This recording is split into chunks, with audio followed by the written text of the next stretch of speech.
Hello folks, it's that Tassie Wargamer again. I'm Darren, and this video I'm going to be reviewing Dead Man's Hand, but not just the rules. I'm not looking at the review rules, I'm actually doing an unboxing of this lovely looking package. So this isn't a Christmas present. I actually ordered it a few weeks ago, expecting it to arrive because I'm in southern Tasmania in Australia. So I ordered this from North Star. I expected it probably in the new year. Odd enough, it actually arrived on on Christmas Eve. It went to the wrong address, and the address of the people that it went to, who were the other side of town, thought, oh no, maybe it's a Christmas present and they won it, so they drove all the way over to our place and delivered it to us. So it was really lovely of them. So I'm going to say, maybe drop them in a bottle of wine and say thanks. So this is the Dead Man's Hand deal that's currently available on North Star, and I think at Great Escape Games and probably one or two other places. Gonna look at some prices, because this, for me, maybe if you're in Europe it's not a great deal, I don't know. For me, living here in Australia, this is an absolutely fantastic deal. I've had my eye on Dead Man's Hand for a while. As we go through, I'll tell you before I open this how much this cost in Australian dollars and how much each of those items would cost if I was to buy them separately. So let's take a look. I have actually, this is an unboxing. I haven't done anything else with it other than unclip these plastic sides to make sure everything's in there. So this pack, this deal, cost me 79 Australian dollars. 79 Australian dollars, I think it was £43. Plus a bit, I think £43 that was shipped. So $79. In it, I get the rule book. Now, this rule book I was eyeing off buying. Want to get into a new genre. I haven't done Wild West before. This rule book, if I was to buy it from a local store, was $60. So this whole box was $79. If I was to buy this separately, it would have been $60. With the cards, I think the cards come with it.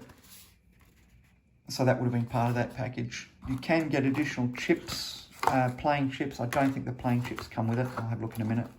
So, obviously some dice. I don't know if the dice would normally come with those rules.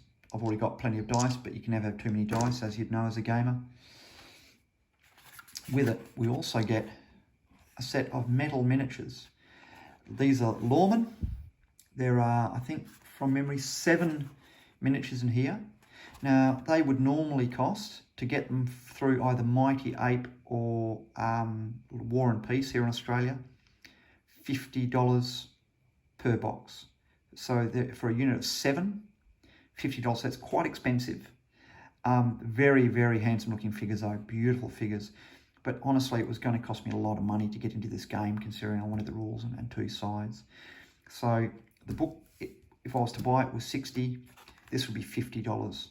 So it's already $110 there, plus another one, $160. Outlaws comes with it. So $160 worth, plus foreground Camp Town Blacksmith. It looks like it's one that's got, it's a tent on the back with the blacksmith shop at the front, as they would have been done. I don't know, I'm guessing this would probably cost about 30 Australian dollars. So we're getting up towards $200. $200 for this pack, and I paid a value of $200 and I paid $79 for it. What have I got? I got a little coupon, which allows me to get Dead Man's Hand Down Under. That's absolutely fantastic. Offer ends 31st of March 2021. I want to buy the Down Under pack, because I also want to get the Kelly Gang and the State Troopers as well. And being Australian, I've also got a bit of attraction to playing some local stuff, and it'll allow me to model up some local trees and Belga, which is the native grass tree, and really get a bit of an Australian feel. The buildings are going to be very much American, because there really wasn't much difference between the American and the Australian buildings.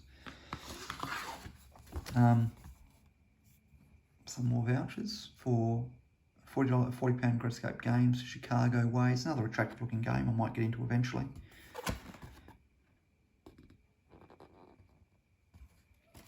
And, there we go, we got the chits for it as well. So everything I need to play the game is right here. Also, a quick reference. Imperial reference sheet. So one side is imperial, the other side is metric, even though I grew up with metric here in Australia. When it comes to gaming, I use imperial. So anyway, that's it. Just a quick review of Dead Man's Hand from Great Escape Games. I purchased mine from North Star in the UK. It arrived here a lot quicker than I thought it would. Really, if you're looking at getting into Westerns, I certainly suggest it as being a great option. Look, if I don't like the rules come highly recommended. I've watched quite a few videos. Seventh Son, I think on YouTube, I think is one of them. He's done some really good reviews on it that really attracted me to the game. If I don't enjoy the rules, I know for a fact that Two Fat Lardies are bringing out a Western rules based on What a Tanker. I think it's called What a Cowboy or something along those lines. So I could always use the miniatures for that. The great thing about historicals, of course, is I've got the miniatures. If I don't like the rules, the miniatures will always come in handy somewhere else. Anyway, so highly recommended. Obviously, they're probably a little bit overpriced at $50 per 7 miniatures, but certainly buying this for 79 Australian dollars, it's come in really handsome for me, and I'm going to look forward to painting those up and getting into a new era. Anyway, that's all for now. Thanks for listening. I'll hopefully have a battle report. John and I are playing a game of Infamy up at the store this Sunday, so the day after Boxing Day. The great thing, unfortunately for the rest of the world, but fortunate for us, is that we don't have lockdown here in Tasmania. We eradicated it through most of Australia. Tasmania hasn't had a case now for about halfway through the year. We had a small outbreak. We've been really fortunate, so we're really back to normal. Even the pubs now allow stand-up drinking. You can go out to restaurants and like, still using social distancing, but everything is back to normal, luckily. So all I can say is hang in there if you're in Europe or North America. Yeah, I know you're doing it tough, but there is a light at the end of the tunnel. Just do the right thing, look after your society, keep doing everything the government asks you to, and you'll get through it. Anyway, Merry Christmas to you, and I'll see you soon. Thanks for watching.